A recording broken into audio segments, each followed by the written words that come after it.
Hi, Dr. Stewart. Hi.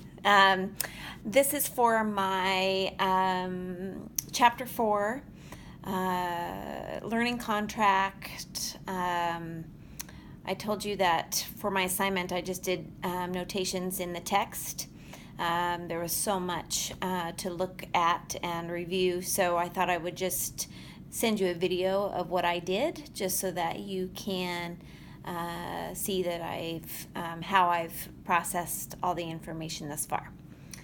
Okay, so if we look at the first thing, when they were talking about ontology and epistemology, I had just been reading it in my 6080 class, talking about what is real and what is knowable versus how do you come to know it.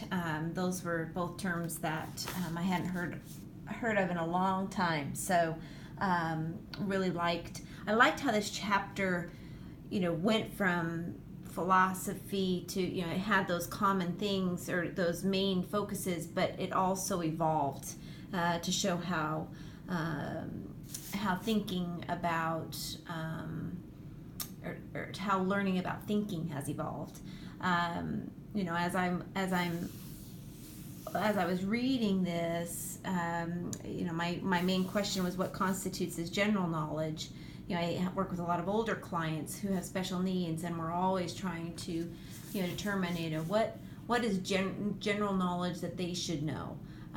There's so much to know, and it's such a big question, which I know you know. Anyway, as I went through, talking about the Enlightenment and empiricism, I like how they talk about sensory channels, because in my mind, when we think about learning, we experience things first through our senses. That's primarily how information gets put into the brain in the beginning. So, I do believe that if our senses, and I see this a lot with a lot of my kids that I work with, kids on the autism spectrum, for example, or whatnot, if their senses are not working properly, then learning can be skewed. I feel like one of my beliefs has always been that how we learn is a reflection of how our brain receives information, but also how it processes it and stores it and utilizes it. And so I believe that empiricism, the beginnings of that, is a good starting point. I for sure agree that it's not just that. And same thing with rationalism and rational thought, and then also the radical doubt I thought was really important for me, because I tend to believe everything that I hear. Well, I used to. I don't anymore. And so I really, that radical doubt was something important that I agreed with or could see the point of. Moving into Kant's and his information on the priori and the posteriori. I don't think I'm saying that right, but as I was reading through that, my thoughts were that we've got bits of information that come together, and then you make associations with them. When we talk about nativism, I do believe that there is an innate intelligence, but I also believe that intelligence can develop and changes, and that, especially with children, I don't believe that intelligence can ever accurately be measured. I think it develops as their brain continues to develop. Let's see, as we moved into language, this really got me, because I feel like language is key to really truly understanding what a child is functioning at, where their current level of cognition is. I think that some of these notes that they were talking about with Wittgenstein's information, I think it's low level knowledge, and that it's low level, and that it develops. Language, continues to develop. The whole thing on semiotics and the study of signs and understanding, language and meaning. I have a lot of kids that have a very strong receptive vocabulary, but they don't have a very big expressive vocabulary. I also have a lot of clients where they appear to have a strong receptive vocabulary, but it's more mental imagery than it is true receptive auditory information. I think that as I go through, language evolves, it changes, but it still has stability. That's what I took from the signifier and the signified and that whole process, and the Leleng and parole. I felt like all of that, that's how I interpreted it. All these pieces relative to what Pierce was saying with the representamen and the object and the interpretant. I have notes here. You have the actual dog as the object, and then you have the dog, or you have the word dog or a picture of the dog, and then you have what you visualize when you hear the word, how all of those pieces come together. But I think that as I'm looking through this, one of the things that we work with a lot is short-term and working memory.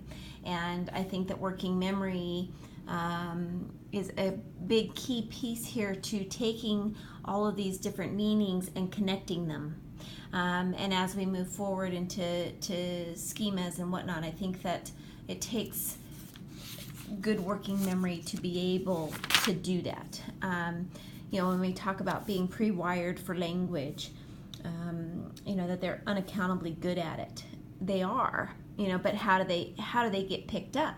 How does the language develop? We talk about talking, but the input channel is the auditory channel. In my profession, I have found that too many of our kids, their auditory channel is weak for a variety of different reasons, which impacts the language, which impacts the conceptual thought, which impacts all these other pieces that they're talking about. I look at conceptual thought and visualization or mental imagery. A lot of our kids have an imbalance of that.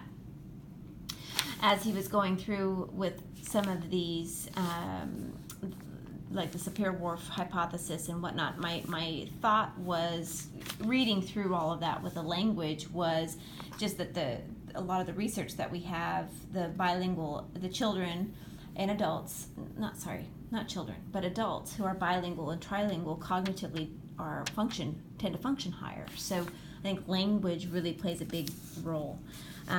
Talking about artificial intelligence and the productions and the production systems, that whole equation to behaviorism, that really rang true, that if you do this, you get this. And I think that there are some key points that current work and research takes these things and they broaden them, or they go into a deeper understanding, that's why I like how this chapter is laid out.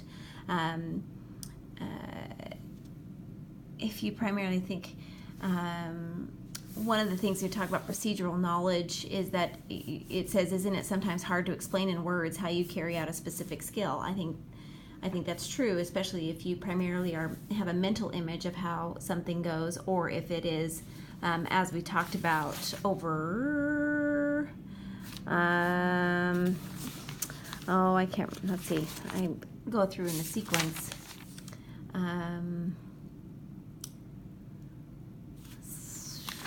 What some of the vocabulary was. Anyway, it talked about how you can do something that is so natural, but you can't necessarily describe it. And I think that a lot of the kids that I work with, they struggle with being able, they visualize really well, they have a mental image, but they have a difficult time conceptualizing it. So anyway, it was nice to have some of this vocabulary described in these terms.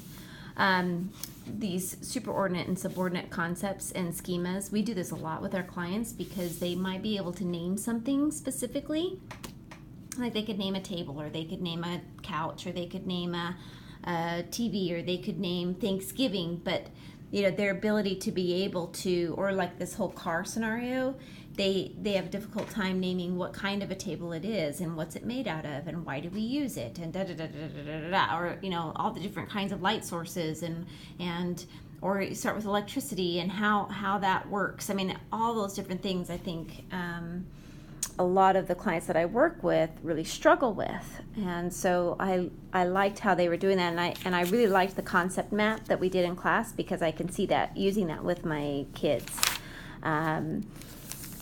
Oh boy, see, I have notes all over the place. I take these node link structures and these different, I like how they're worded differently, or they develop new vocabulary with it. I go back to what I see anyway with a lot of the clients is their working memory is low, and it makes it difficult for them to take these different schemas and combine them. So I'll be interested to see how we progress in the chapters to follow, based on that.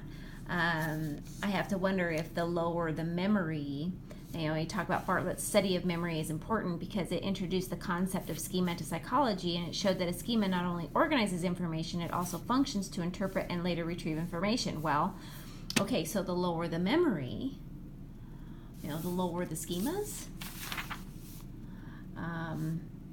Mental images, a lot of our clients, as I was reading this, a lot of the clients that I work with that are on the autism spectrum have very high mental imagery and episodic memory. So that is something that we see a lot, and that made sense to me. When we talked about research and misconceptions, I look at research, isn't it? The definition is to relearn. We're constantly relearning, and we are and I know that there are a lot of misconceptions, but I think we also learn through mistakes. We learn through failure. I think that's how we gain knowledge and hopefully have a better understanding of what's going on. Teachers struggle because they have to assess early on, what their students' misconceptions are. And I do that with parents too. What they might misconceive, relative to working with their children. So that was also something that made sense to me. All of this is where the discussion about the explicit and tacit knowledge, and having a attitude, muscle memory, some of those things to infer. Those are things that we kind of naturally do, but we can't necessarily put a name to it, or can't describe it. I thought that that made sense. And then the whole talk about transfer. I see transfer in a lot of psychological terms and in education terms. Even some of the things like Bloom's taxonomy and looking at some of these pieces. We're talking about the basis of memory, but then it gradually builds upon each other, in terms of how you interpret the world. And so I like how different I don't know what the word is, but different fields you can transfer one thing to the next based on what it's just different mindsets, but you can put it all together. So anyway, that was what I did for chapter 4. Hope you have a nice weekend, and I'm going to be out of town on Wednesday, but I'll have to email you and we'll figure a way for me to Facebook in. Okay, thank you so much. Bye.